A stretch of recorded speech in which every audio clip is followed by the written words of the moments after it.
안녕하세요. 아크입니다. 아크는 아빠와 만들어가는 세상입니다. 저는 역사학자가 아닙니다. 제 의견을 역사라고 정설, 정답이라고 오해하지는 말아주세요. 역사는 해석 아닐까 생각합니다. 그럼 아크의 삼국지 라이브 해체쇼를 시작하겠습니다.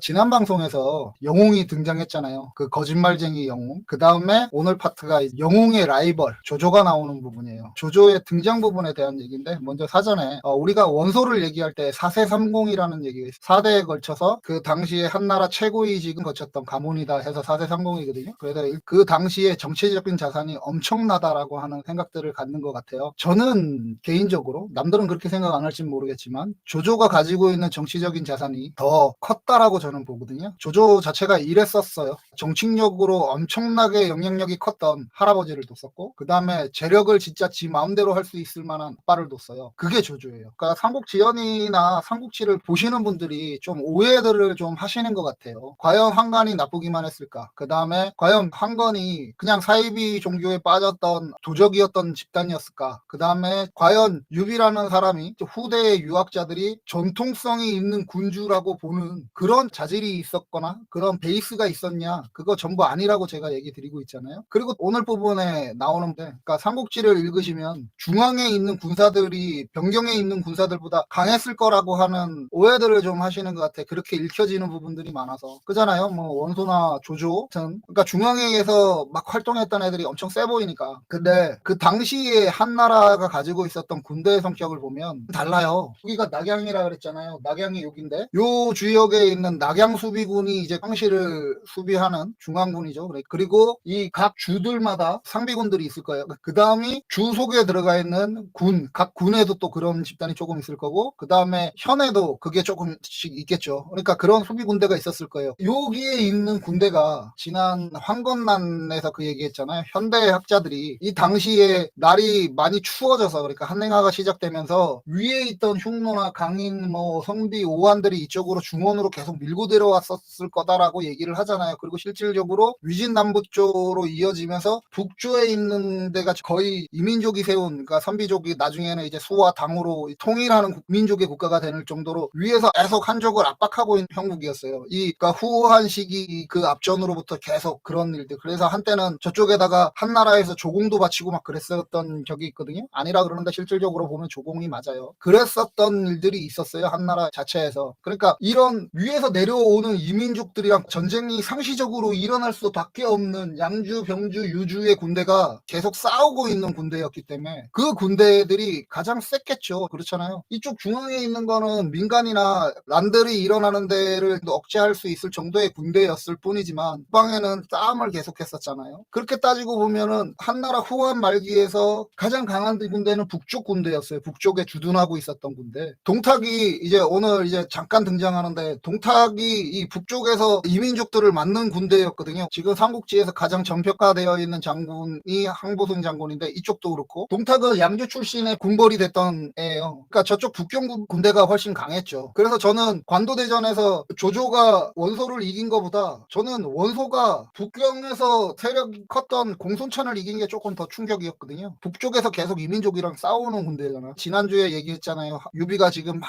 초반에 여기 가고 스승 노식을 만나고 뭐 했고 하는, 그게 유비한테 전사를 만들어주기 위한 나간 중의 기교라고. 그러면서 슬그머니 하나를 쓱 집어넣는 게 오늘 얘기하는 황보승 장군의 전투예요. 황보승 장군이 실질적인 1차 황건난을 거의 진압했다고 볼 수도 있어요. 어떤 면에서는. 황보승 장군이 당시에 가지고 있었던 군대 자체가 북방의 이민족이랑 싸우는 군대였거든요. 그러니까 황보승 자체가 그 고대 장군에 빗대는 형태가 되는 게 거기서 만들어지는 거거든요. 이 오해가 분명히 있는 것 같아. 이런 거 있잖아요. 왜 영웅들이라고 하는 중앙의 군대를 가지고 있었던 애들이 낙양까지 들어가서 동탁이 장안까지 가는데 쫓아가서 끝내지 못했을까? 동탁이 주력 군대가 북방 이민족을 막던 군대예요. 그러니까 정예 중에 정예였던 군대예요. 그런 부분들이 있어요. 우리가 삼국지나 삼국지연이 중국의 한족이 만들어냈던 소설을 저는 삼국지라고 생각하고, 그 다음에 한족을 영웅으로 만들기 위해서 만들어진 게 삼국지연이라고 하는 소설이라고 생각하거든요. 이 맥락이 똑같아요. 얘네들은 그런 거짓말들을 많이 하고 있기 때문에. 그러니까 저는 어쨌든 계속 그런 식으로 지금 시각으로 보고 있는 거잖아요. 이건 물론 물론 이제 후반기로 갈수록 중앙 군대가 세져요. 왜냐면 중앙에 있는 군대들이 정예화가 되어가면서 싸움도 많이 생기면서 그 다음에 인구들도 많고 그러면서 이제 나중에 이제 조조가 오한족들 막 토벌하고 가고 그러잖아요. 나중에는 삼국지 후반으로 가면 중앙의 군대가 세지는 건 맞는데 전반기를 기준으로 놨을 땐 분명히 북방에 있는 군대들이 훨씬 강했다. 이거를 알아야 나간중이가 이제 유비한테 전사를 만들어주면서 슬그머니 끼워넣었던 황보송 장군에 대해서 얘기가 좀 가능하거든요. 그리고 이제 이 다음 편이 이제 동탁이 이제 등장하니까 동탁의 얘기에서도 동탁군이 왜 강했는지가 보이는 거고 그리고 그 다음이 조조에 관련되는 부분이에요. 오늘 얘기가 조조가 지금 현대에 들어서 흔히 말하는 재해석들이 많이 되면서 개인의 능력이 출중했고 천재가고 조조는 천재가가 맞기는 한데 뭐 천재이고 개인적인 능력이 대단했다라고 생각을 하잖아요. 근데 그 부분은 좀 다른 부분이 있어요. 천재가는 맞는데 그게 천재가가 아니다가 아니라 천재가도 맞고 그 당시에 한나라에서 나올 수 없었을 만한 많은 것들 나중에 뭐 과거제도 이제 그 기반을 따르고 쫓아가면 이제 조조랑 조비가 했었던 계속 가는 그런 부분이 생기거든요. 그런 거를 포함해서 여러 가지 제도적인 부분이나 많이 했지만 조조는 그냥 갑자기 천재로서 자기의 능력으로 모든 걸 한 사람이 아니에요. 제가 보기에는 그래요. 역사학자들은 아무래도 진수가 썼던 삼국지의 위나라 부분 참고를 많이 하다 보니 역사적인 사료를 보는데 저는 그걸 개뻥이라고 보고 있는 사람이라서 얘기 드렸잖아요. 저는 어쨌든 삼국지도 삼국지연이도 50% 이상의 사실이라고 생각하지 않는다고 조조를 위주로 해서 써서 그렇지. 일단 조조는 어렸을 때는 사병처럼 운영하던 무례배 집단의 리더였어요. 그것이 가능했었던 이유가 조조 아빠가 한나라에서 문관으로서 최고위직에 가까운 그 벼슬을 명예직이었지만 그걸 1억 전에 샀거든요. 그 당시에 10배예요. 그 황제나 뭐 다른 애들이 이렇게 매간매직할 때 가격으로 보면 그러니까 그 정도의 돈을 쓸 수 있을 만한 사람이었어요 아빠가. 그리고 할아버지는 오늘 이제 얘기 밑에 가면 이제 얘기 베이스 깔릴 건데 할아버지는 진짜 막대한 정치적 영향력을 가지고 있는 사람이었어요. 조조는 기반이 되는 지역에서 진짜 누구 하나 건드릴 수가 없었어요. 건드릴 수 있는 사람이 없잖아. 자 아버지는 돈이 엄청나게 많은 거부야. 그냥 많은 것도 아니고 엄청나게 많은 거부예요. 그리고 할아버지는 당시에 청류파 또는 뭐 황간 황제한테도 영향력이 굉장히 컸던 사람이에요. 그런 집안에 있는 조조니까 뭘 해도 문제가 안 됐어요. 그러니까 지금 뭐 단지 돈 많은 재벌이 그 집안에서 어떤 일들을 해도 그거 다 무마된다고 우리 생각하고 있잖아요. 근데 조조는 거기다가 정치적 영향력도 가지고 있었어요. 그러니까 하늘에서 무언가를 받았다면 조조는 다이아몬드 수저를 입에 물고 태어난 거지. 이 한나라에서는 할아버지가 아무래도 황관이니까 그러니까 황관 집안의 자식이라고 무시만 당했을 것 같잖아요. 그거 아니었어요. 그럴 수가 없어요. 나중에 이제 조선의 그 얘기를 들어보면 아실 거고 무시할 수 없는 집이에요. 거기다가 어렸을 때는 무례배 그 형제라고 나오는데 그것도 이제 다시 얘기를 다 할게요. 조조의 집단이 나쁜 짓도 많이 하고 다녔거든. 그 젊은 애들끼리 모여서 그 말 타고 다니면서 이제 조조가 황군으로 들어갈 때 황실 중앙군의 경비군 장교로 시작을 해요. 그러니까 엄청난 거지. 자 이런 거예요. 그러니까 케네디가 삼성가가 합쳐진 집안에 태어났는데 시작을 그 당시에 황실 경비대 장교로서 시작을 한 거야. 이런 사람이 어디까지 올라갈 수 있을까요? 그 사람의 능력이 특출한 건 맞는데 어디까지는 갈 수 있을 거라고 봐요. 제가 보기에는 원소는 엄마가 종이었거든요. 그래서 원소한테 형이라고 안 하고 저기는 우리 집 모습이라 그랬어요. 그런 집에 있는 사세상공의 그 원소보다 당대의 조조의 영향력이 더 크지 않았을까? 이런 조조가 능력만 틀출해서 대단히 무언가 큰 것들을 이루었을 거라고 사람들이 지금 재평가들을 많이 하는데 저는 그렇게 안 봐요. 그렇게 보이지가 않아요. 계속 얘기 드리고 있지만 저는 영웅을 중심으로 삼국지를 볼 생각이 단 1%도 없다 그랬잖아요. 저는 그냥 백성을 죽인 자, 그것도 무지막지하게 많이 죽인 자, 딱 이 정도 선에서 조조를 보는 거예요. 물론 개인적인 능력이나 천재성이라는 거 인정, 그 부분 인정. 근데 이미 시작할 때 다이아몬드 수조를 입에 물고 시작했던 조조기 때문에 이걸 뭐 더 어떻게 더 잘 봐줄 수 있느냐라고 하면 저는 과연 어디까지 잘 봐줘야 되지 싶어요. 왜냐면 개인적인 능력이라는 게 우리가 개인적인 능력은 있는데 뭐 재력이나 또는 어떤 다른 것들이 부족해서 안 풀리는 사람들 많잖아요. 근데 조조는 개인적인 능력도 갖고 있는데 집안도 엄청난 집안이에요. 제가 그 삼국지식 인물평을 할 때 그렇게 얘기를 했잖아요. 유비는 사이코패스에 가까운 자, 그리고 조조는 나르시스트에 가까운 자, 송건은 소시오패스에 가까운 자로 보인다 그랬잖아요. 가까운이에요. 그렇다가 아니라 가까운 리더로 보여요. 제가 보기에. 그래서 유비를 이제 보통 이제 유비랑 이제 조조랑 쌍둥이로 엮어서 얘기들을 하니까 유비는 철저하게 자기중심적인 사람이었고요. 그냥 내키는 대로 했어요, 유비는. 그리고 조조는 내키는 대로가 결이 좀 다른, 진짜 내키는 대로 하고 살만한 위치에서 태어났고, 그 다음에 한평생을 결이 좀 다른 내키는 대로 하며 살지 않았을까 싶어요. 나중에 이제 삼국지연이 계속 이어져 가면서 얘기 드리겠지만, 삼국지에서 조조의 평가가 저는 후하지도 박하지도 않을 거예요. 딱 잘한 건 잘한 대로, 못한 건 못한 대로. 지금 얘기 드렸던 대로 저는 어쨌든 저 영웅이라는 자들은 우리 백성, 민중을 죽인 자들이라고 생각하는 쪽으로 삼국지를 읽고 있으니까. 그리고 동이민족으로, 그러니까 오랑캐의 자식으로. 그러니까 그런 부분 정도라고 생각을 하시면 될 것 같아요.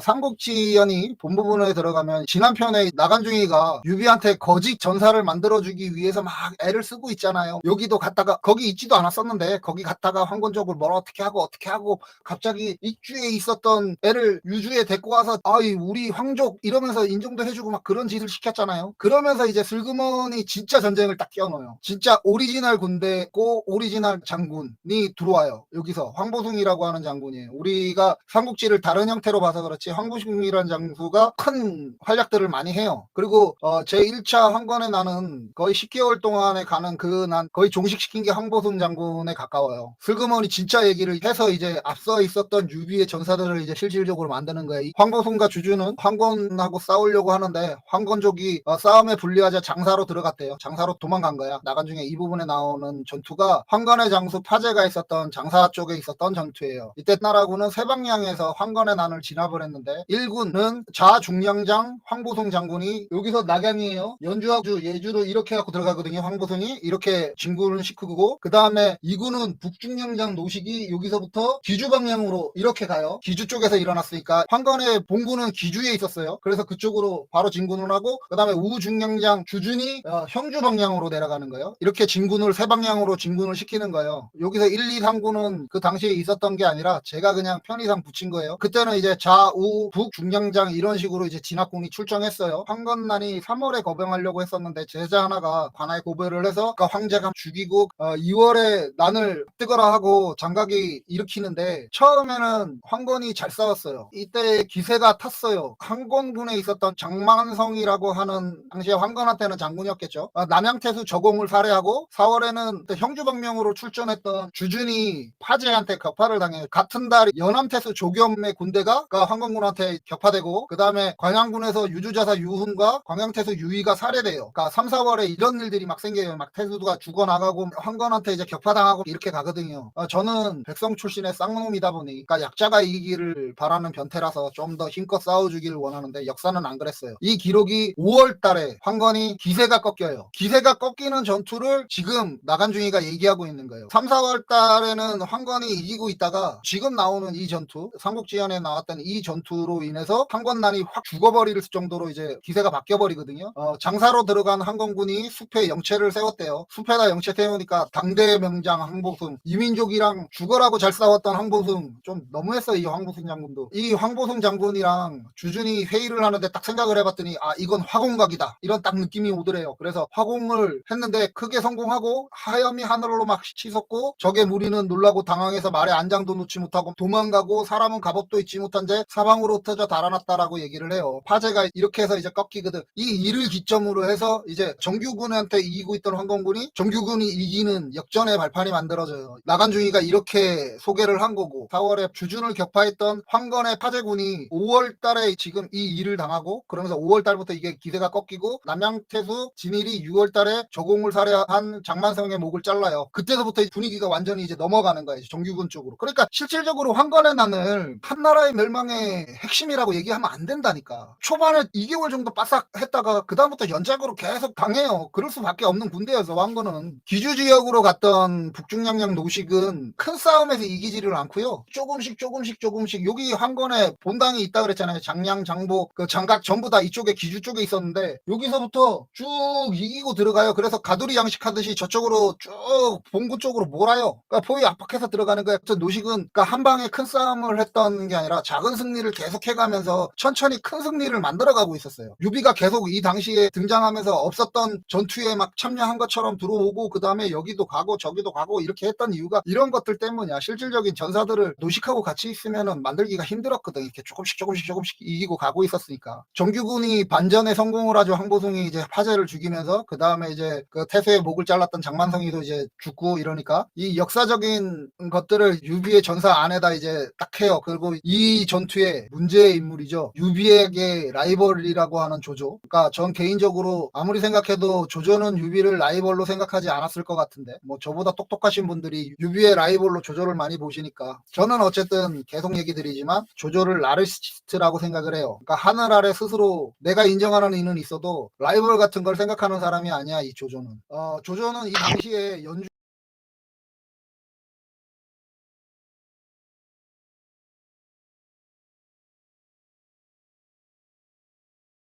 주주는 이쪽으로 계속 형주 쪽으로 내려가고요. 이제 이 싸움 이후에 그 다음에 황보승은 여기서 왔다가 이쪽으로 거쳐서 여기서 8월에 연주의 장정, 그러니까 장정에서 황건이 갖고 있었던 동군을 격파하고 그 다음에 기주 쪽으로 올라가요. 이렇게. 그래서 그 10월 달에 광종현에서 이제 봉군 장량을 이겨요. 그때 이제 장각은 병사했다 그랬잖아요. 먼저 죽는다고. 그래서 이제 무덤에 들어가 있는 장각의 그걸 끄집어내서 장각의 목을 이제 부관참시라고 하죠. 목을 잘라내고 그 다음에 이제 11월 달에 이 싸움이 끝나요. 그러니까 낙양에서 출발해서 예주로 이렇게 찍고 연주로 찍고 이렇게 가서 그러니까 결국은 이제 황건의 본당을 이제 처리를 다 하는 거예요. 그리고 11월에 이제 화곡량에서 이제 장보를 죽이면서 이제 황건과의 전쟁이 끝나요. 그래서 12월 달에 이제 영제는 이를 기념하는 연호를 이제 만들죠. 중평이라고 해요. 그리고 이제 중평원년이라고 나오는 거예요.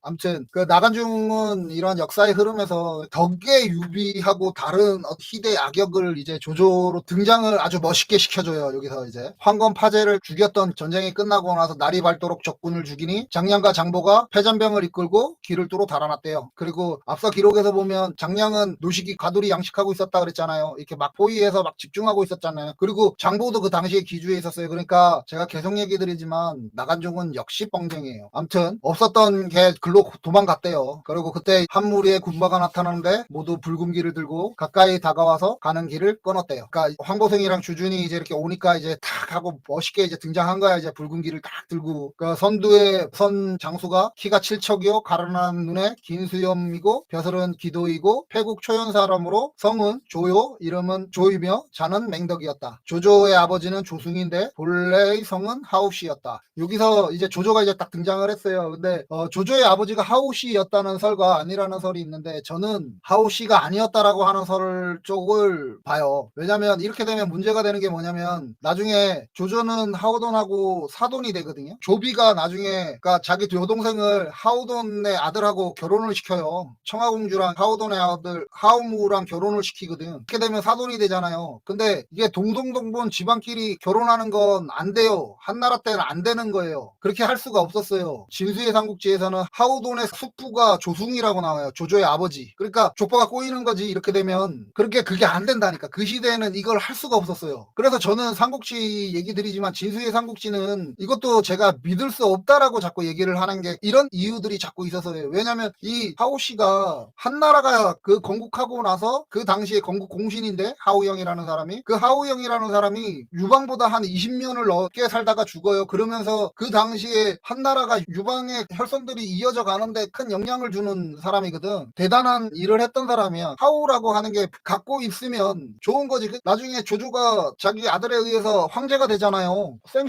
초짜 황간의 자식만 가지고는 불리한 것들이 있으니까 이게 가문각색을 했다라고 저는 보여져요. 근데 이 당시에 한나라 때 동성병동 결혼 자체를 못했어요. 하면 안 됐어요. 북의 혈통에 의한 동성병동의 결혼은 사촌 간의 결혼은 중국에서 신화시대 요 지금 하상 넘어가던 주예요. 이게 BC BC 1100년이라고 주나라 시대부터 엄격하게 금지하고 있었어요. 그리고 유학이 한나라는 유학의 국가예요. 제가 계속 그래서 한나라에 대한 걸 얘기하면서 한족이랑 유학을 자꾸 얘기 드릴 수밖에 없는 게 한족이랑 유학은 한나라에서 뗄 수가 없는 관계라는 거지. 그러니까 얘네들의 전통성이라니까. 근데 그 유학의 지배 모델이 됐던 한나라에서는 동성간의 결혼이 안 돼요. 그러니까 사촌 간의 결혼이 안 된다고. 근데 이걸 했다? 이게 어느 정도냐면 명나라에서 이제 한족이랑 유학을 되게 또 강하게 막 하거든. 그때 이제 대명률이를 뭐 만들어갖고 저걸 해요. 근데 우리는 고려조 이후부터 느슨한 형태로 혈족 중에서 친척 간에 결혼을 했었거든, 그 당시에. 그걸 보면서 명나라에서 그 얘기를 했단 말이지. 이 기록에 나와 있는 거거든. 이래서 조선은 역시 오랑캐다라고 했다고 말이지. 그러니까 아버지의 혈족이랑 어떻게 결혼을 하겠어요. 손주 때에서 결혼을 하겠어요. 안 된다니까. 근데 이 결혼을 하거든요. 하우돈의 그 아들이랑 조조의 딸이. 그러니까 하우씨가 아니었다라고 하는 게 맞아요. 근데 진수의 삼국지나 아니면 그 뒤에서 하우씨라고 봐요. 당장에 하우돈의 아들이랑 결혼을 했다 그랬잖아요. 그 하우돈도 삼국지연의에서 뭐 선봉에서 막 싸우는 맹장 같은 그런 역할이지 실제로는 되게 꼼꼼한 성격이에요. 그래서 장군이기도 하지만 실질적으로 전투에 나가서 그러는 개념이 아니라 후방 안정화를 시킨다거나 보급이나 이런 것들을 많이 했던 장수예요. 하우돈의 일화에서 보면 스승을 욕하는 자를 때려 죽였다라고 하는 일화가 있어요. 그런데 조조의 딸이랑 어떻게 하우돈의 아들이랑 결혼을 하겠어? 그러면은 하우돈이 그걸 인정을 했겠냐고. 만약에 조조가 하우씨였다라고 하면 그 유학자들이 가만히 안 있었을 거라는 거지.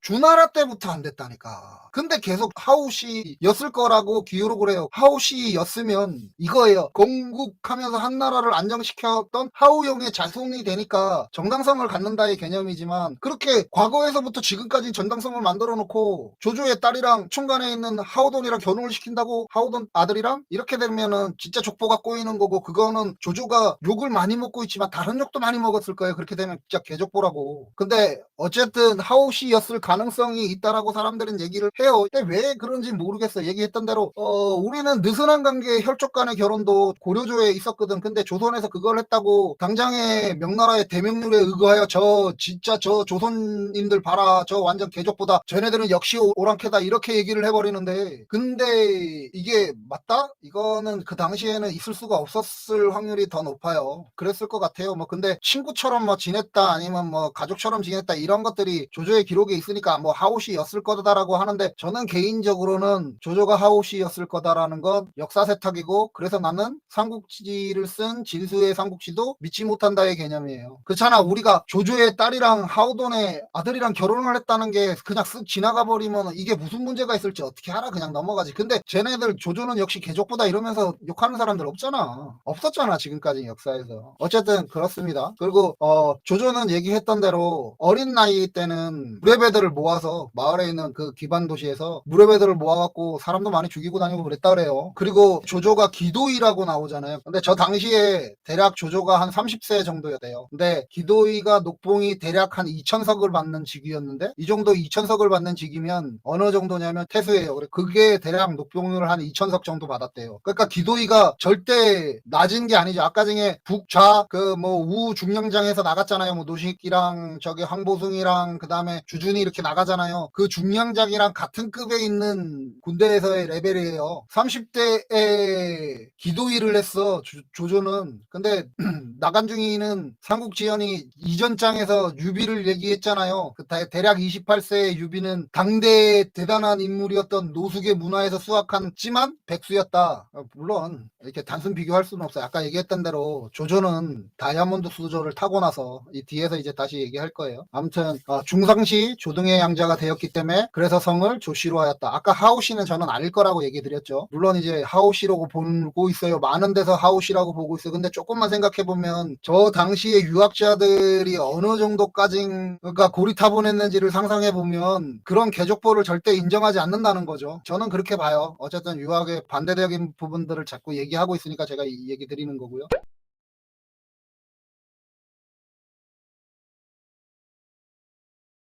그리고 지금 중상시 조등이라고 얘기했잖아요. 제가 그 황건편에서 얘기 드렸잖아요. 되게 높은 직이라고, 황제 뭐 이것저것 다 하는 직이라고. 그래서 중상시들이 문제 많이 일으킨다고. 그래서 저는 아까 황건이 난 일어났을 때 마원이 목 뺄 때 걔는 거열을 하고 중상시였던 봉석은 기록에서 사라지느냐, 그냥 아무것도 없냐, 그냥 뭐 몇천 명 중에 한 명으로 죽이기에는 중상시라는 직책이 아깝지 않냐 이러면서 얘기를 했잖아요. 그래서 황건의 난에 조금 의심스러운 부분이 있다라고 제가 얘기 드렸던 부분이 있잖아요. 근데 이 조동은 그 중에서도 그러한 직위를 가진 저 황간 무리 중에서도 레전드 오브 레전드예요. 어느 정도 레전드냐면 23대 순제 때부터 27대 황제가 영제라 그랬죠. 바로 이 앞전에 있는 황제 26대 황제까지 30년 동안 모신 황간이에요. 지금 이제 이 시기에 가장 큰 적인 십상시를 그냥 업어 키웠다 할 정도였어. 아니면 이런 거예요. 그러니까 십상시가 이병으로 입대했을 때 포스타 정도 되는 황간이 조등이었어요. 조조의 할아버지. 그리고 이게 그냥 이것만 있으면 그냥 또 저거 하겠지만 26대 황제 때 어떤 일이 있었어요. 저 앞전에 당고해금 얘기하면서 얘기 드렸었잖아요. 황간 편에서 양기라고 하는 적이 있었죠. 황후를 2명이나 배출했던 양씨 가문에서 대장군에 올랐다. 아버지도 대장군, 나도 대장군인 그 양기. 그 황제를 막 독살해서 죽이고 했던 그 난리 부르스를 쳤던 그 양기. 여동생 1은 태우가 되어 있고 여동생 2는 황후가 되어 있는데 그 여동생 1과 여동생 2가 죽는 바람에 권력에서 밀려날까봐 여자 좋아하는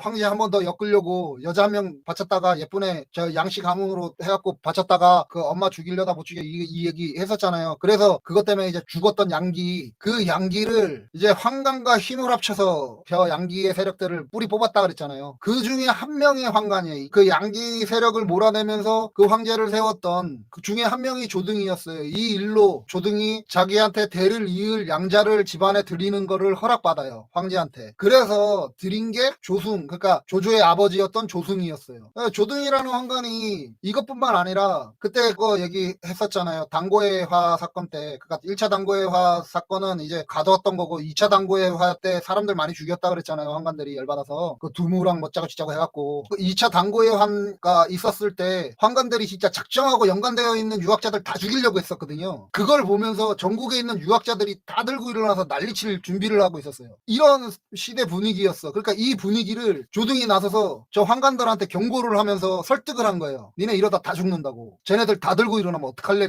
하냐고. 그래서 황간들이 뒤로 한 발 물러나면서 주동자급만 잡아서 죽인 게 그 인원이었던 거예요. 이런 일을 조등이 해요. 그래서 그러니까 황간이나 황제 편에 붙어 있었던 애들한테도 영향력이 조등은 대단했어요. 왜냐면 지네들 실질적으로 위험할 수 있다라는 걸 조정을 해준 덕분에 그 정도 선에서 마무리한 거잖아. 얘네들 정말 다 죽일 수는 없는 상황이었는데 자기네들이 더 안 나가고 거기서 막아준 거잖아, 조등이. 그리고 청류의 입장에서는 어떤 게 되냐면 우리가 다 죽을 수도 있는데 쟤 때문에 사는 거예요. 처음에 제가 서두에서 얘기 드렸던 조등의 영향력은 청류나 탕류나 황제까지도 그 권한이 엄청났다니까. 얘기했잖아. 조조는 삼성의 재력을 갖고 있으면서 케네디가의 정치적인 아우라 후광을 갖고 있는 사람이고 조조가 그려 딱 그 다이아몬드 수저가 그 수저인 거예요. 조등이라는 딱 그 황간 하나가 청류도 탕류도 모두가 인정할 수밖에 없고 한 발 물러나게 되는 정치적 영향력을 가지고 있는 사람이었어요. 그 당시에. 근데 이런 일들을 후대 유학자들은 기록하지 않죠. 어떤 일이 대충 있었는데 황제가 양자를 드리는 거를 허락했다라고 하면서 그냥 뭉뚱그려 버렸죠. 현대 학자들도 마찬가지. 이게 얼마나 대단한 거야.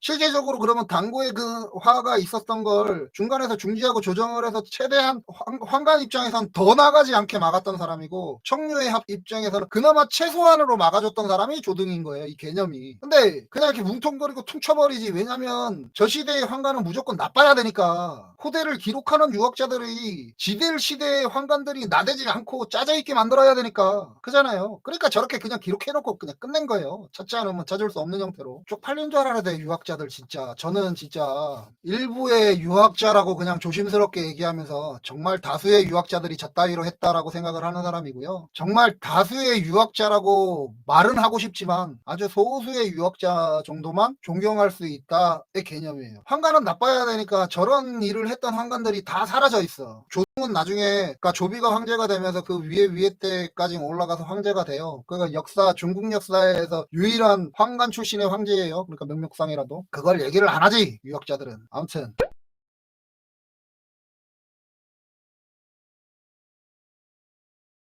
조승이 이런 조조를 낳고 조조는 어릴 때 아만이라고 불립니다. 아무튼 조조한테도 뭐 하나 만들어줘야 되잖아요. 그러니까 어렸을 때 사냥을 좋아하고 노래와 춤을 즐겼으며 권모술수가 있고 응기응변이 능했대요. 조조에게 숙부가 있었는데 앞서 얘기 드렸던시 그 숙부라는 사람이 명확하지 않아요. 숙부가 있었을까 싶기도 하고 어떤 부분에서는 아무튼 그 하오시로 추측을 하는데 하오시로 추측을 하면 하오돈의 아버지 정도가 되는 거거든. 조조 측에서 좀 윤색되어 있는 기록인 것 같아. 이 기록 전체가 다. 근데 이제 나간중인 여기서 이제 조조한테 뭔가를 막 이렇게 좀 해줘야 유비의 라이벌로 나쁜 놈으로 딱 가잖아요. 그러니까 이제 좋은 거 이제 다 깔아주는 거야. 조조가 너무 빈둥거리는 것을 보고 일찍이 그를 마땅찮게 느렸던 뿌라는 자가 이제 조승에게 말을 하니 조승이 조조를 꾸짖었대요. 조조는 빈둥거리지 않았어요. 빈둥거릴 시간이 없어서 조조는 무리를 지어서 무렵에 활동을 하면서 건달짓 하면서 우두머리 역할로 하고 사고 정말 많이 치고 다녔거든. 아무튼 조조가 뿌의 마음이 상했나봐. 내가 막 빈둥거린다고 뿌가 이제 아빠한테 일렀다는 얘기잖아. 조조가 이제 그것 때문에 혼돈 났잖아. 그러니까 이제 열받아서 뿌가 만나자마자 이제 땅바닥에 거꾸로져서 중풍 온 것처럼 막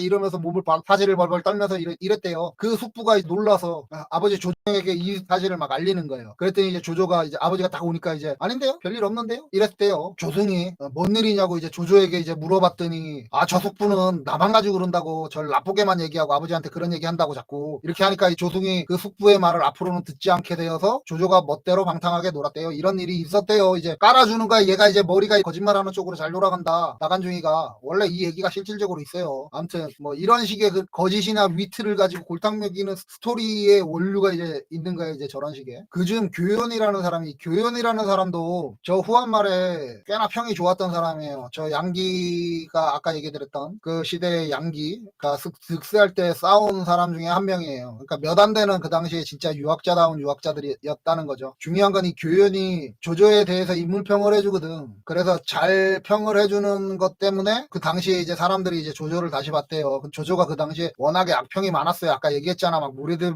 모아갖고 무리의 리더로서 좀 나쁜 짓도 많이 하고 다니고 그랬거든. 근데 이 교연이라는 사람이 예주 출신이에요. 조조의 고향인 예주. 그러니까 지역 아무튼 사람은 괜찮은 사람이었던 것 같아요. 그러니까 조조에게 이렇게 말했대요. 아까 그 교연이라는 사람이 천하가 장차 어지러운 것인데 세상을 바로잡을 인재가 아니면 구제하기 어려울 것이다. 능히 그것을 평화하게 할 사람이 그대가 아니겠는가라고 조조한테 얘기했대요. 근데 조조한테 그런 면이 어떤 부분이 있기는 한다. 어쨌든 조조는 천재가는 천재가야. 교연이 이제 이렇게 얘기를 해주면서 그 당시에 이제 조조에 대한 평이 좋게 펴지기 시작하는 거예요. 그리고 나중에 그 허소라고 하는 사람을 이 교연이 소개를 시켜주고 그 사람하고 한번 만나서 얘기해봐라 이런 얘기를 하거든. 또 남양의 하옹이 조조를 보고 말하건대 한나라가 장차 막아내는데 천하를 평화하게 할 사람은 반드시 이 사람이다. 그러니까 이런 얘기들이 이제 앞서 있었대요. 이런 얘기를 전주에 깔면서 이 다음에 그 중요한 얘기가 나오죠. 이제 그 허소 얘기죠. 그러니까 연암의 호소는 사람을 알아본다는 명성이 있었는데 조조가 가서 그를 만나서 묻기를 나는 어떤 사람입니까? 하니 답하지 않았다. 조조가 그 어렸을 때는 무렵에 활동을 하면서 나쁜 짓을 많이 하고 다녔기 때문에 겁먹었다라고 얘기를 해요.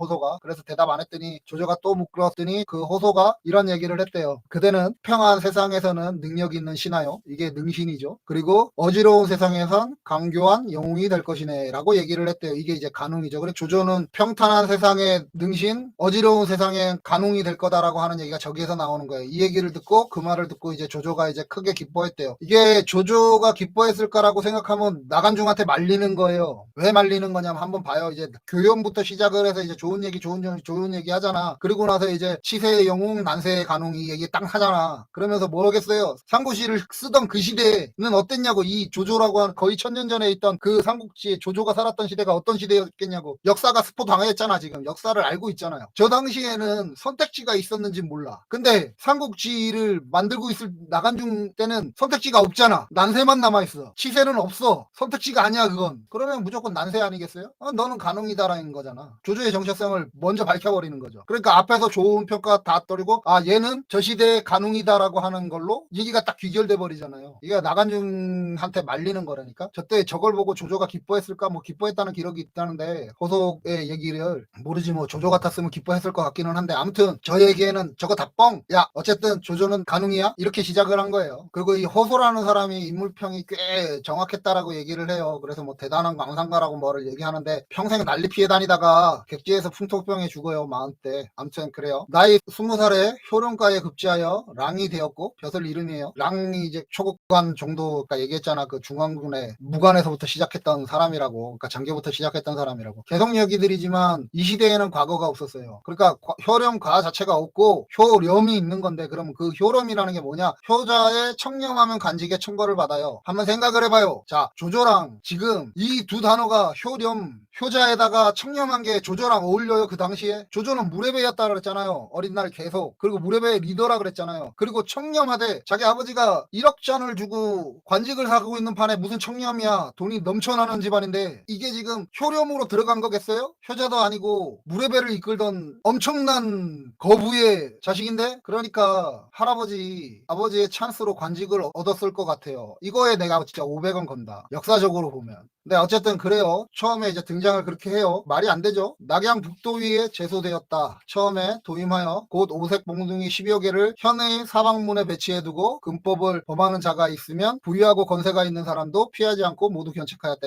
북부위 북정문에 이제 그 수문장의 그 관직을 하고 있었던데, 이어서 중산식 건덕의 수부가 칼을 차고 밤에 다니는 것을 조조가 순찰하다가 붙잡아서 몽둥이로 때리고 꾸짖었다. 이 일로 말미암아 낙양 북부 안팎에서 감히 금법을 범하는 자가 없었고 위험 있는 이름이, 그러니까 조조의 이름이 잘못 진동했다라고 얘기를 해요. 이거가 기록에도 많이 나오고 우리 지금 창작하는 사람들도 많이 이 얘기들을 하거든. 그러니까 조조가 얼마나 강직했을까. 우리 근데 한번 상식적으로 한번 생각해봐요. 건석은 서원 8교위라는 게 있어요. 후한 말에 십상시들이 세운 황실 경비병들을 이끈 8교위의 첫째가 상위 교위가 건석이에요. 건석은 황관인데 무관에 가까운 황관이었어요. 나중에 이제 황제 영제가 건석을 되게 신임을 해요. 자, 십상시에 황관 건석을 숙부를 때려 죽였잖아요. 그래서 이거를 할아버지가 나서서 말려줬다라고 얘기를 하는데, 그 이전에 한번 생각을 해봐요. 자, 아까 전에 얘기드렸던 그 조등이 이 건석을 발굴하면서, 그러니까 황관이 되면서부터 키웠다라고 하는 기록들이 있어요. 그리고 건석이 한동안 조등의 집에서 숙식을 같이 했었다라는 기록도 같이 있어요. 그럼 자,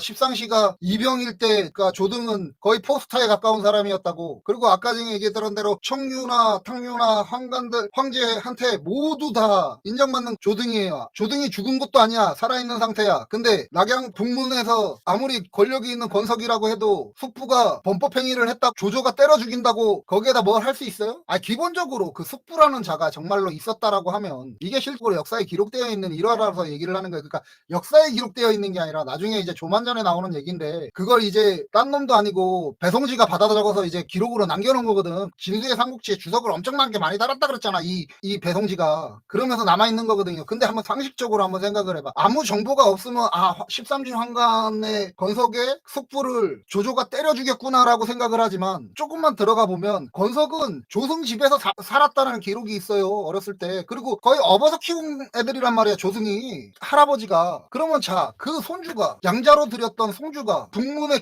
경비대장으로 딱 있는데, 그 아무리 건석의 그 숙부라고 해도 정말로 그 걔가 있었다면 미친 짓이지.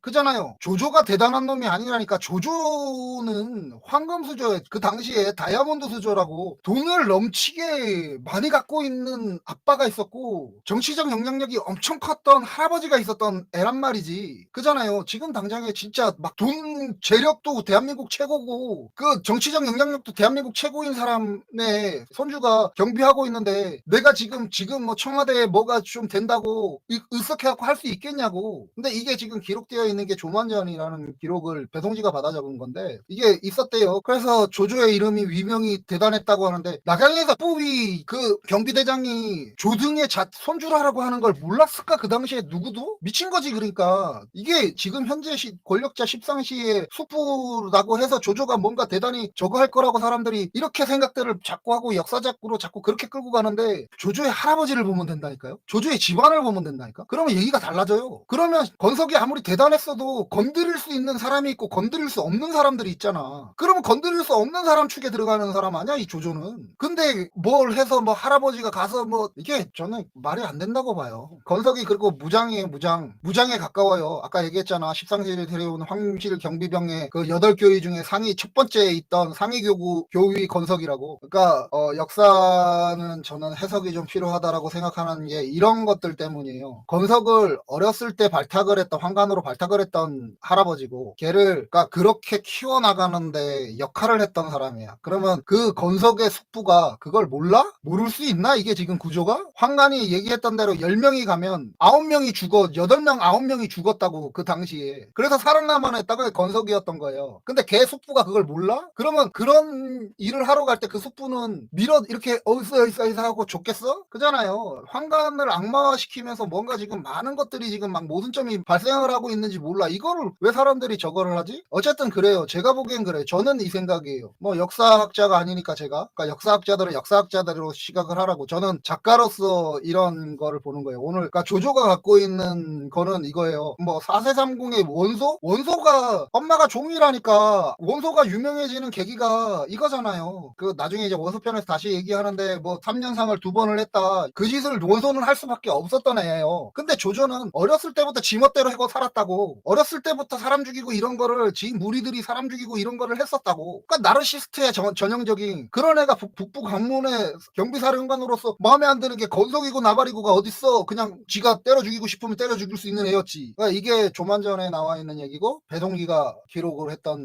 내용이에요. 어쨌든 뒤에 동구현령이 되었다가 황건령이 일어나니 기도위가 되었다. 아까 얘기했죠. 기도위가 중량장 3군으로 나가는 그 중량장급이 같은 급이에요. 그리고 녹봉 봉급이 이미 태수급이랑 가까운 봉급이고 그렇다면 그때 엄청나게 높은 관직에 있죠. 뭐 효령가 아니 조조가 도대체 효령 청렴할 수 없는 집안에 있는 애가 무슨 부모를 잘 저거를 해서 뭐 효령가 과거도 없었지만 효령에 그걸 했겠어. 그러니까 할아버지 아버지 영향력으로 장교에서부터 시작해서 그러니까 쑥 올라간 거지. 그렇게 봐야지 그걸. 김하병과 보병 5,000명을 거느리고 앞서 영천에 와서 싸움을 도왔다. 바로 그때 장량과 장보가 패주하였고 조조가 그 앞을 막아선 것이다. 크게 한 무리를 죽이니 참사한 것이 만여급이다. 북발 진과 북 말을 빼앗은 것은 아주 많았다. 장량 장보는 죽을 듯이 싸워서 겨우 벗어날 수 있었다. 조조가 황보성 주준을 책망하고 곧이어서 군사를 이끌고 장량과 장보를 추격하였다. 자 이게 나간중 진짜 제가 계속 얘기지만 나간중은 뻥쟁이에요. 뭘 70%의 사실과 30%의 그거 역시 나간중은 뻥쟁이. 얘기했잖아요 아까 중에. 장량과 장보는 이미 노식이 가두리 양식하고 있었어요. 그쪽으로 막 포위해서 들어가고 있었다고. 그러니까 기주 지역에 있었다고. 근데 여기다 딱 데리고 와. 그리고 아까 얘기했잖아요. 여기서 정규군이 황건군을 이기는 전세 역전을 시작했던 게 파제를 장사해서 죽이면서 시작되는 그걸 하고 주주는 형주 쪽으로 내려가고 황보성은 이렇게 돌면서 연주로 올라가서 기주로 올라간다고 이러면서 황건의 주력군들 그러니까 동군 깨고 뭐 깨고 이래가면서 그 위에까지 올라가서 결국은 장량 장보를 죽인단 말이지. 이 황보성 장군이 여기서 조조가 책망을 해. 뭘 책망을 해. 책망을 하긴 그잖아요. 얘기 드렸던 그대로 나간중은 뻥쟁이 개뻥쟁이 그것도. 그러니까 조조는 이때 승리를 한 거는 사실이에요. 황건을 상대로 해서 승리를 한 건 사실인데 이럴 수 있는 위치가 아니었다는 거지. 장량 장보가 여기 없었다고. 이제 그 뻥의 이제 데미의 마지막이에요. 막.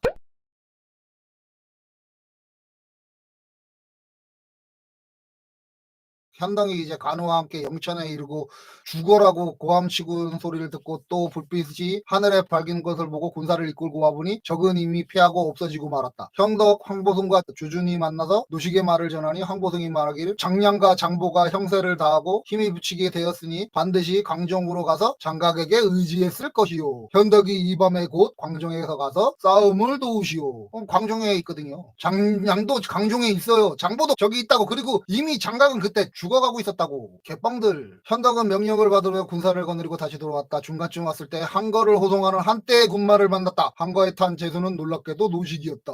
현덕이 크게 놀라 말에서 구르듯이 뛰어내려 그 용보를 물었다. 노식이 말하기를 내가 장각을 포위하여 장착파하려고 하는데 장각이 막 요술을 써서 그 바람에 이기지를 못했다. 조정에서 항관 자풍이 와서 사실을 조사했는데 나에게 뇌물을 내놓으라고 했다. 내가 답하기를 군량도 오히려 모자라는데 나에게 천자의 사신을 받을 돈이 어디 있겠소라고 했더니 자풍이를 괘씸하게 여기며 조정에다가 내가 보류를 높게 쌓고 싸우지 않고 군심을 게으르게 한다고 말해서 영재가 진노해서 중령장 동탁을 보내서 내 군사를 대신 거느리게 하고 나를 잡아서 서울로 돌아가 죄를 물을 것이다라고 해요. 장비가 그 말을 듣고 크게 성을 내어 호송하는 군인을 베고 노식을 구하자고 했으나 현덕이 급히 말리게 말하기를 조정에도 공론이 있을 것인데 내가 어찌 이렇게 서두르느냐 하였다. 군사들이 노식을 둘러싸더니 가버렸다.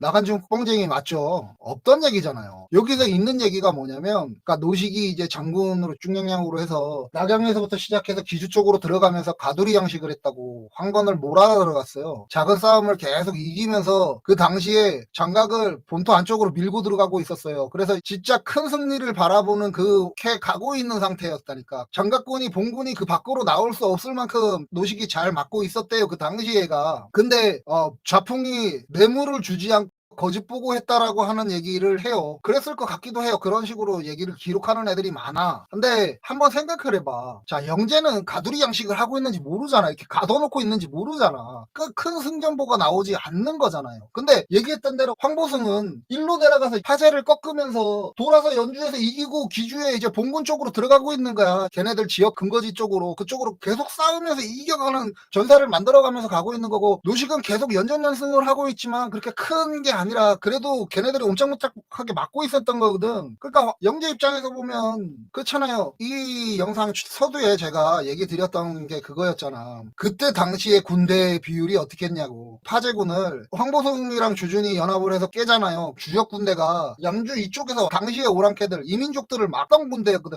정예중에 정예병들이란 말이지. 정예병들을 황보승하고 동탁이 같이 했어요. 그러니까 동탁을 황보승이 승전보를 계속 보내고 있는 데라면 그쪽에서 그 전방의 장수를 데리고 왔을 수도 있는 거예요. 근데 나중에 기록상에 보면 하진인가? 걔가 나중에 이제 십상시들을 죽이느니 마는지 막 이런 얘기들 막 오고 가고 있을 때 노식이 나와갖고 얘기하거든요. 말을 건네요. 그러면 안 된다고. 꼭 처형 끌려가는 사람처럼 끌려갔잖아 지금. 노식이 파면을 당한 거 맞아요. 그때 좌풍 황간이 전했던 것도 맞아요. 그때 지금 얘기했던 그대로 성물 보루를 높게 쌓고 나가서 싸우려고 하지 않는다. 딱 이거는 정석인 거야. 그게 어떤 목적이느냐에 대해서 전달을 잘못했거나 아니면 진짜 뇌물을 달라 그랬는데 안 줘서 거짓을 고했거나 둘 중에 하겠죠. 근데 노식이 하고 있었던 행위가 그거였어요. 가두리 양식. 저쪽에서 본진으로 몰아놓고 싸우고 있는 상태. 없던 애들이 여기 와서 노식을 보면서 그딴 얘기들을 하고 있는 것도 그렇지만 저것도 그렇죠. 어쨌든 동탁으로 교체된 건 맞아요. 근데 그 당시에 동탁은 황보승이랑 같이 이쪽에서 흉노랑 강족 얘네들을 그러니까 이민족이 준동하는 걸 막고 있었던 나라에서 말하면 정예중에 정예인 군대를 이끌던 장군이었단 말이지. 아무튼 그렇습니다. 간우가 말하기를 노신중량여성은 이미 체포되었고 다른 사람이 군대를 영도한다 하니 우리는 가서 의지할 데가 없습니다. 탁군으로 돌아가는 것이 좋겠습니다. 라고 했다. 현덕이 그 말을 따라 마침내 군사를 이끌고 이쪽으로 갔다. 행군한 지 이틀이 지나지 않아 갑자기 산 뒤편에서 고함 소리가 크게 들렸다. 현덕이 관우 장비와 함께 말을 모아 언덕에 올라가서 바라보니 한 나라의 군세들이 대패하고 뒤로 들판 가득히 황건적이 땅에 덮여오는 것처럼 보였다. 깃발에 천공장군이라고 크게 쓰여 있었다. 현덕이 말하기를 이것이 장각이다. 빨리 내려가서 싸우자 하고 세 사람이 날듯이 날아서 군단을 거느리고 나아갔다. 장각이 이제 막 패퇴시키고 막 이렇게 달려들고 있으니까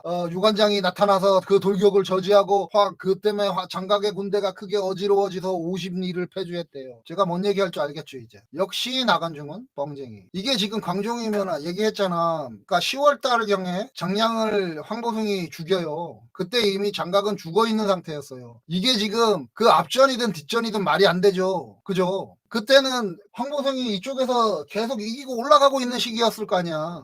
세 사람이 동탁을 구하여 영체로 들어왔다. 동탁이 세 사람에게 지금 어느 직책이 묻었다. 현덕이 말하기를 관직이 없습니다. 하니 동탁이 아주 이상하게 생각하면서 예의를 차리지 않았다. 장비가 크게 성을 내어 말하기를 우리들이 지놈 구해줬는데 뭐가 이렇게 무리하냐. 이놈 죽이지 않고 내분을 삭히기가 어렵겠소. 하고는 문득 칼을 들고 막사로 돌아가 동탁을 죽이려고 했다. 이야말로 사람의 마음이 지위와 재산을 따지는 것이 옛날이나 지금이 같으니 벼슬이 없는 유물을 누가 알아줄 것이며 어떻게 장비 같은 통쾌한 인물이 세상의 은혜에 배반하는 인간들을 죽여버릴 수가 있겠는가 하고 이제 일장에 맞춰요. 와 4회분을 냈네. 일장 하나만 가지고. 나간중은 거짓말쟁이. 그러니까 나간중이 거짓말쟁이가 아니라 한족의 삼국지라는 문화 자체가 가지고 있는 거짓말이 굉장히 많아요. 생각보다.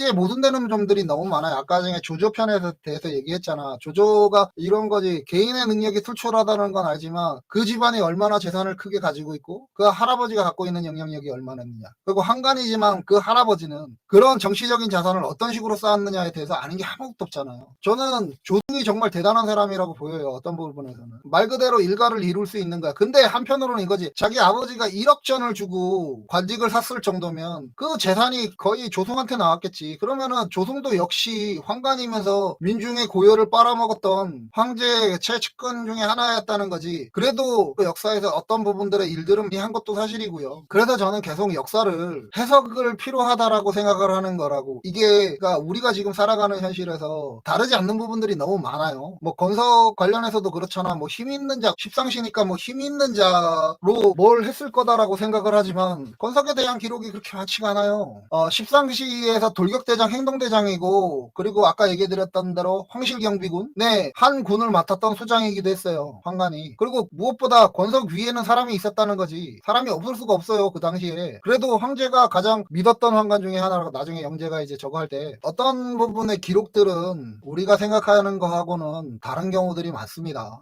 삼국지는 지금 제가 그런 식으로 계속 파헤치고 가고 있죠. 제가 지금 4가지 방향으로 지금 편집을 계속 하고 있잖아요. 하나는 제가 이렇게 해서 그냥 압축하는 형태로 편집하는 본 하나. 그 다음에 이제 지금 미친 삼국지라 그래서 지금 이제 읽고 요 부분만 따로 편집하는 얘기 하나. 그 다음에 이제 각 파트별의 주제를 대충 그래도 나눠서 그 주제에 맞춰서 하는 거 하나. 그 다음에 저 1분짜리 해서 하잖아요. 이거를 계속 하면서 이런 얘기들을 좀 하고 싶은 거예요. 삼국지를 제가 지금 하고 있는 건 유학자들이 지배문화로서 기록했던 부분. 지배문화로서 기록했던 거는 순종을 바라는 민중한테 보여주는 방법이거든요. 아까 얘기드렸던 대로 조조가 하우시이면 안 되는 이유가 그 당시에 있었다 그랬잖아요. 근데 그걸 그냥 슬렁하고 넘어갈 수 없는 사안이거든. 그게 그 당시에서는 유학에서는 금지하는 것 중에 하나였고 명나라 때는 실질적인 동성동본을 금지하고 있던 조선조의 먼 직전이거나 결혼하는 것조차도 명나라에서는 쟤네들은 역시 야만인이라고 했다니까. 그런 애들의 원류가 되는 한나라에서 조조의 딸이랑 하우돈 그러니까 친척간이랑 숙부가 되는 하우돈의 아들이랑 결혼을 시킨다고요? 그런 일은 있었는데 하우씨라고? 그러니까 조등이 나중에 자손으로 조참을 또 하거든. 조참도 또 꽤나 그 당시에 유명했던 사람이고 이런 식으로 역사를 승자의 기록으로서 정립을 시켜놔요. 그게 위나라의 역사의 기록이었을 거고 그 위나라의 기록을 가지고 다른 식으로 해석했던 게 일단 조만전 뭐 그런 식의 얘기들이 생기는 거죠. 꼬인다고 그렇게 되면 족보도 개족보로 꼬이는 거고 얘기도 여기저기 꼬여 있는 거고 그것들을 해석해서 보려고 하는 게 이 삼국지 얘기입니다. 제가 지금 현장에 들어가서 원래는 조조편에 관련해서는 좀 더 심도 깊게 집중해서 얘기할 부분이 있었는데 그거는 이제 제가 조금 피곤하기도 하고 지금 원고를 이 정도밖에는 못 썼어요. 오늘 좀 되게 어수선했을 거예요. 이 조조편이 하이라이트 중에 하나인데 죄송하게 생각하고요. 이제 앞으로 이제 다음에 이제 동탁 나오는 거예요. 동탁도 저는 영웅을 재평가하고 싶은 생각이 없습니다. 그리고 특히 종탁 같은 인간을 재평가해주고 싶은 생각이 없어요. 하지만 사실이라고 보여지는 부분하고 다른 부분은 분명히 있는 거는 또 있거든요. 한번 생각을 해보면 이거 처음에 이 방송 처음에도 얘기 드렸지만 위세 대단한 영웅들의 집단인 반동탁 연합군이 하나의 세력이었던 동탁을 못 깼을까요? 그잖아. 이제 나간중이나 다른 기록자에서는 깨서 장안으로 물러갔다 그랬잖아요. 본거지로 돌아간 거예요. 동탁이 장안으로 몰아간 거고 공주에서 군벌이 된 애라고. 그러니까 자기 군벌에 가까운 쪽에 가 있는 거 영향권에 쟤네들이 설치니까 장안까지 누가 들어갔어? 조조가 막 들어가자 그러는데 안도 안 들어가잖아요. 그만큼 허약했던 군단의 내력 군대는 근데 영웅이야. 근데 동탁이 힘없는 걸로 보여. 한번 생각을 해보면 나중에 후반으로 가면 이제 진짜 막 가운데 땅에 있는 걔네들이 정규군이 돼서 정말 서로 치고받고 막 진짜 정예병이 되어갈 때쯤 돼서 활약하는 장수들이 동탁 세력에 있었던 애들 아니야. 그러면은 동탁이 그 당시에 얼마나 큰 힘을 가지고 있었겠냐고. 그게 오랑캐랑 싸웠던 이민족이랑 싸웠던 정예군이었기 때문에 가능한 거라고요. 근데 그런 부분에 대해서 생각하지 않잖아요. 오늘 얘기가 그런 부분이고 황보선 장군이 여기서 대단해요. 그리고 뇌물 관련해서는 역사적인 사실인 것도 있을 것 같기는 해요. 그렇게 많이 보이는 부분도 솔직히 있고 황보성 장군도 나중에 뇌물 때문에 자천당하거든요. 아무튼 그렇습니다. 제가 작업을 더 많이 할 수 있는 시간으로 돼서 조금 더 다양한 자료를 보면 좀 더 재미있고 유익한 자료들을 만들어 드릴 수 있을 것 같은데 그걸 못 해드려서 죄송합니다. 다음 주에는 동탁편에 관련해서 얘기 얘기하도록 하겠습니다. 오늘은 방송이 이렇게 됐네요. 우리의 오늘은 어떻습니까? 좋으셨다면 구독과 좋아요 부탁드릴게요. 당시 1%의 지배문화에서 기록한 역사는 오늘을 살아가는 99%의 피지배층인 우리가 해석하며 바라볼 필요가 있지 않을까 생각합니다. 그래서 아크는 이렇게 해체해 보았습니다. 오늘 아크의 삼국지 라이브 해설쇼는 이것으로 마치겠습니다. 우리는 언제나 잘하고 있습니다. 우리가 잘하고 있다는 사실을 믿으면서 남은 한 주 응원합니다.